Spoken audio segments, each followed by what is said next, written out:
So that's why I'm talking about venues, and Adam Parry also asked me to talk about venues.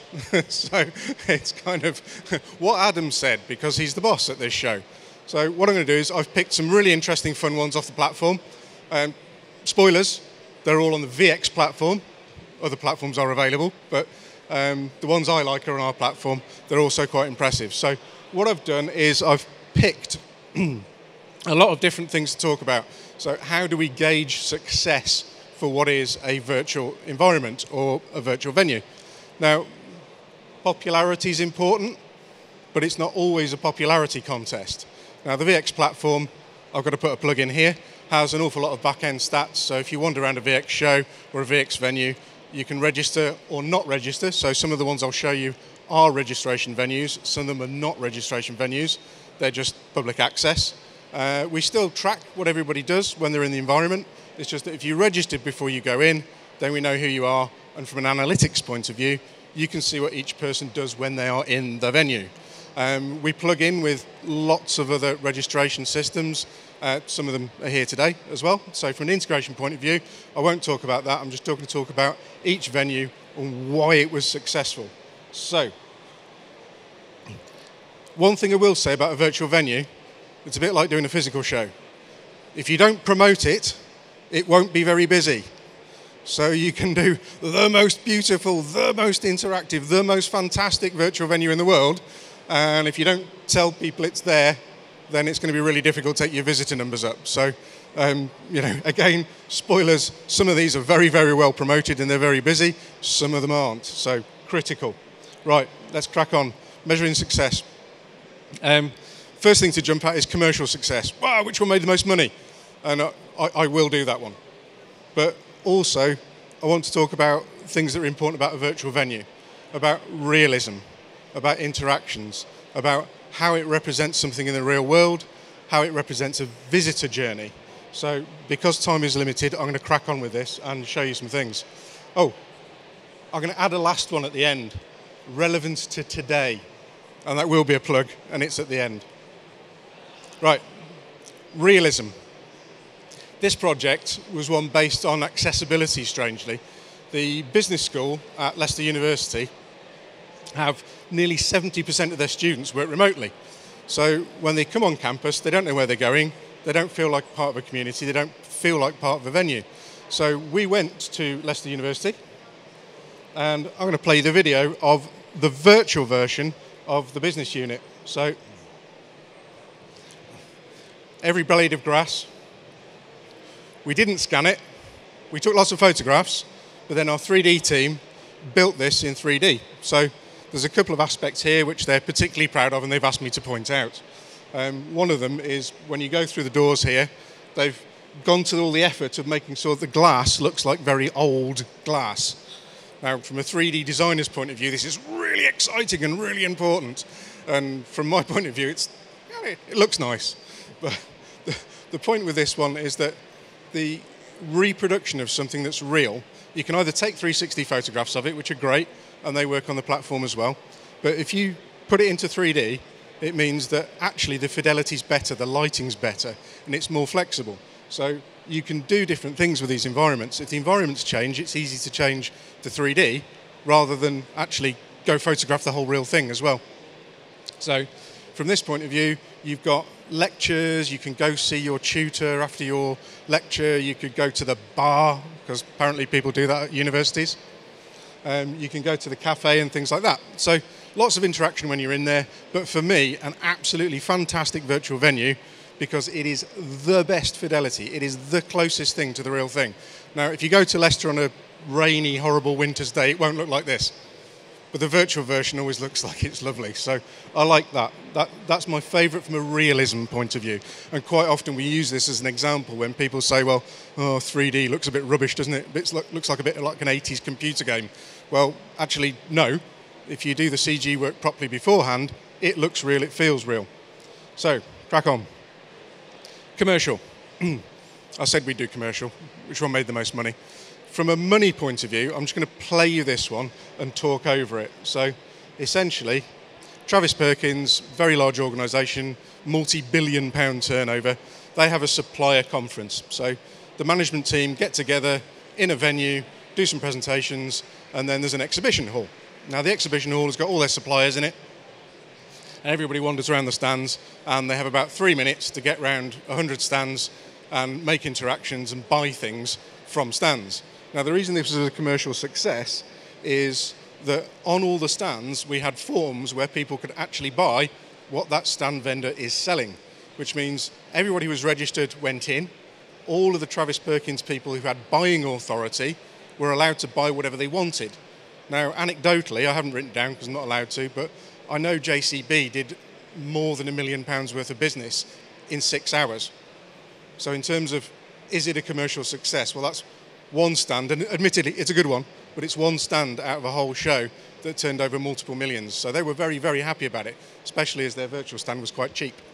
So commercial success, that one, runaway success. Next year, I think it'll be hybrid. So we'll do proper physical as well as doing something very similar online. Now, integration. This one, really cool. I'm going to play you a couple of videos. So this is the virtual version. They're actually at Printing Expo, and Printing Expo is going to pop up again in a minute. The reason I've picked this is not just because the elevator journey is really cute and I really like it, but what these guys did was they said, right, I want a virtual venue and I want a virtual venue inside a virtual venue. So they built their own venue, but they built it inside a virtual show. So what they did is they're taking all of the visitor numbers that are already coming into the virtual show and saying, right, we'll have all you guys, and then we're going to invite all our own people to our own venue that's inside that venue. I said, brilliant idea. What else are you going to do? So they did London Fashion Week. So we live streamed their catwalk from London Fashion Week into their virtual venue. Because the beautiful thing about this virtual venue is that it works on their website, on anyone's website, not just at the Printing Expo show. So it's something that works throughout all of the platforms that are available. Now, from their point of view, brilliant idea. It also kind of looks nice. So next one, do a quick one there. So multiple functionalities, it's got auditorium, it's got meeting rooms, everything going on. So this is where we run the catwalk. So from an integration point of view, love Cornet, really nice venue. Next, functionality. Okay, this company's a little bit dull, but they're engineers, so they're allowed. They make really, really, really good process equipment. And one of their problems is that they have, I'm not going to do a German accent, but they have the system house. Now, system house, number one is in Germany. They have a system house in the UK, they have one in the Czech Republic, they've got one in the US, and basically spread around the world. A bit of a COVID thing here, but also from a sales journey point of view, they've got lots of complex products, and these system houses cost a lot of money to fly people to a system house. But what we did was we built them a virtual system house. So this has got everything in it that their physical one does. And it means that when people arrive here, you can go general public, go have a wander around. I've just seen some people who work for Printing Expo, which will pop up in my presentation in a minute. Now, this is a guided sales journey. So the real value for them is that they can bring somebody in, they can register them, they can walk around the venue, they can take them into different rooms, they can have different interactions and different meetings, and then they can get really stuck into product and say, actually, 3D fidelity, I can get this product, I can pick it up, I can explode it, I can talk around it. But the critical thing is I can have customers from all the way around the world simultaneously in any one of these system houses. And they're going to be, I think, 15 language versions. So there'll be in Asian languages, European languages, and all of the salespeople can interact with anybody coming into that from anyone around the world. So from an interactive point of view, get into the product, show the product, make it real, but share that experience. So for me, that venue, that virtual venue, is a really, really, really good one from a functionality point of view. Right, this one, I'm going to put it in very quickly because it looks like a cool tower. Now, these guys came with a brand and said, I just want a thing, but it's got to be lots of different languages. So when you go into this tower, then I think there are 9 floors. So each floor is a different language. So from anywhere around the world, instead of having what Burkert did, which is having lots of different system houses, you actually go to one tower here. And then as you go up the tower, again, we use the lift system. You saw it earlier at Cornet. Looks very nice. Now for that, It means that you just pick your floor. You go into the elevator, you press a button, and it takes you to your language. So that's why we like that one. And each floor kind of looks like that. Right, scale. Okay, these guys at the moment absolutely win the prize for the biggest venue that we've built. Because it's that big. It's like 60 miles wide. And you might say, well, it doesn't look so big to me, it's just a picture. Well, not so. When you use the interactive version of this, then each one of these, we call them a cake slice. So each one of these is a power station, or it is a different kind of power station, or it's a ship, or it's a, yeah, that looks like another power station. Geothermal, I recognise that one. So each one of these, you can actually dive into that model. You can go into the building, you can walk down the halls, you can walk around, well, you can walk around the trees afterwards, outside if you want to, but, you know, maybe not what they designed it for. Now, from this point of view, it means that they have lots and lots of products that work in these really big, really difficult to access places. So if you want to show somebody a product that's out in the North Sea, or it's a kilometre underground in Chicago, it's difficult and it's expensive. So from their point of view, they're taking these really difficult environments from a physical point of view, making them real, putting them on the platform, and they can show their products where they work. So this one for me is an absolute winner because of scale. It is huge. There are so many places to go and walk around, but they're very, very difficult to do physically. So, winner. Oh, there we go. Power dam. And another one. Right. Sales focus. I just need to check time. How are we doing for time?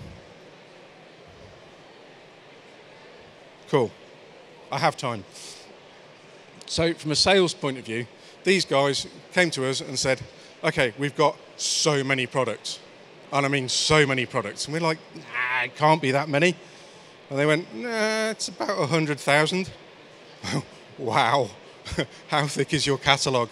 So from that point of view, it's how do you put 100,000 products online?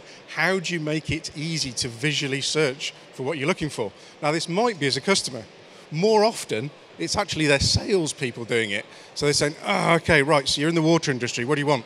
You want a pump? You want this? You want that? Okay, I can take you to it. So again, it's a led sales journey. But it's a multiple floors, multiple environments. It looks a lot like their HQ, but it's not a perfect digital twin. But this has product upon product upon product upon product. You can go into the products. We've got some key products in there. Each one of those you click opens up another 100 products. So you can search within it, find the product you want, and then immediately click on it and get a 3D visualization. So you can spin it around, look inside it, open it up, all that kind of thing. So our 3D modeling team, I mean, they love doing product visualizations, but when I said you're going to have to do 100,000 of them, they nearly died.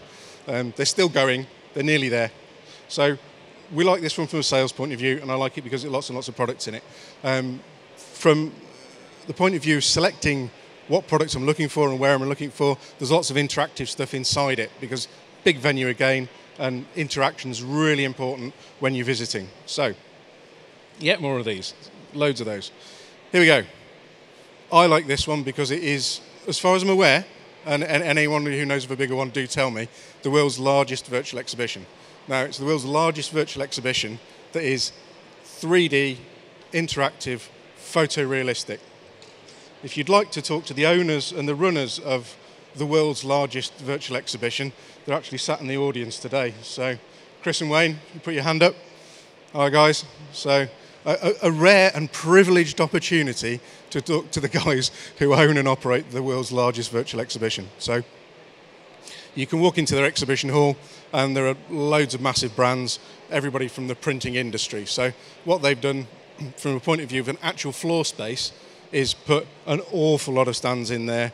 It looks pretty glitzy in there, it's great, but it's still very understandable. It's still very real world. It looks like an exhibition because it has to. I mean, these guys are used to running physical, real exhibitions, and now they run a virtual one, which, I know, is it easier, guys, or easier than running? No, it's not easier. Is that because you've got to work with us? Probably. Anyway, same thing as this, lots of interactive stuff, stand maps, stands to go and see, but they're not limited by the floor space or the size because literally we will make it as big as they like. So from a commercial point of view, it can carry on getting bigger, guys. We love it. Now, this is one of Printing Expo's halls. I took this screen grab last night, so there's 30, and it was about 1 o'clock in the morning, so other than me, there were 2 other people there at 1 o'clock in the morning. But over the last 12 months, 18 months, 35,000 people have been through that hall. So I said it wasn't, bit of a zip there. I said it wasn't a popularity contest, but if you are going to go for a popularity contest, 35,000 people through your stand is pretty good. Right, next one. And it's a feed-in from Printing Expo. This is the coolest, I reckon, that we've done for a long, long time. These guys came to us and went, we want an exhibition stand, I want a venue, but I don't want it to look like an exhibition stand. We're like, okay, that might be tricky. What do you want exactly? And they said, we want a cool club. There's this club we go to in Barcelona, and I want it to look just like that. We're like, okay. So we copied their club in Barcelona. It looks just like their club in Barcelona. And we walked stripes around, which take you around the venue and show you into different rooms. And they're all moody lighting and super cool. And they have DJs in there and events, and they give away free coffee and all sorts of cool networking things. I mean, I'm not 100% what they actually sell, but it's cool. And they know it's cool. So from that point of view, build a cool venue and people will come, and they really do. So as far as they're concerned, commercially, a success because they're cool. Okay, working on to now a really, really obvious one. It would be crazy of me not to show this. It's probably not the best one in the world, but we have built the Event Technology Live's virtual hub. So the virtual hub is going to have my presentation and hopefully everybody else's presentations loaded up pretty quick by the end of this week. So next week you'll be going to go into the virtual version of ETL and see a lot of this content online. So from our point of view, it's showing the audience here at ETL what a really good virtual venue will do. Now, as well as it kind of looking pretty, almost as pretty as Excel, but not quite, maybe more greenery, everybody loves a bit of greenery, it just gives you a bit more flexibility. 10 minutes, we'll go to questions very shortly then. So, looking like their branding is carried through into an environment. So from ETL's point of view, they were really keen that it looked and felt like a venue of theirs. So they kind of Adam went moody. And then we have a meeting place for Vegas. And I've got a lot of people at our place who feel that maybe we shouldn't build a virtual version of Vegas because physical's cool and you need to go to Vegas. We may do both.